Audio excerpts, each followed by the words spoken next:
আসসালামু আলাইকুম। কেমন আছেন সবাই? আশা করি সবাই খুব ভালো আছেন। আজকে আমি ডিম আলুর পাতলা ঝোল রান্না করব। এজন্য আমি কিছু ডিম সিদ্ধ করে নিয়েছি এবং এগুলো একটু কাঁটা চামচ দিয়ে ফুটা করে নিচ্ছি যাতে তেলে ছাড়ার পর ছিটকে না আসে।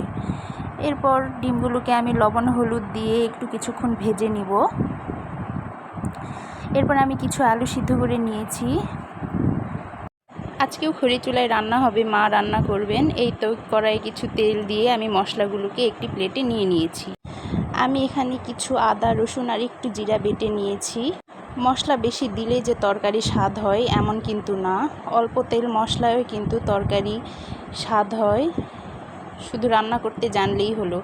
এই তো মশলাগুলোকে ভালো মতো কষিয়ে আমি সিদ্ধ আলুগুলো দিয়ে দিব। এরপর মশলার সাথে সিদ্ধ আলুগুলোকে ভালোভাবে কষিয়ে নিতে হবে।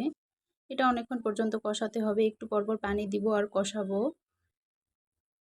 তরকারি যত কষানো হয় ততই কিন্তু স্বাদ হয়। আর তরকারি যেখানেই রান্না করা হোক না কেন, ইলেকট্রিকে হোক, গ্যাসে হোক বা খড়ির চুলায়, সেটা বড় কথা না, তরকারির স্বাদটা কেমন হচ্ছে সেটাই কিন্তু বড় কথা। এই তো এরপর ঝোল দিয়ে আমি ভেজে রাখা ডিমগুলো দিয়ে একটু বলক উঠে গেলেই নামিয়ে নিব। এই তো আমার ডিম আলুর পাতলা ঝোল। ঝোলের তরকারি কিন্তু ঝোলই ভালো লাগে, তাই না?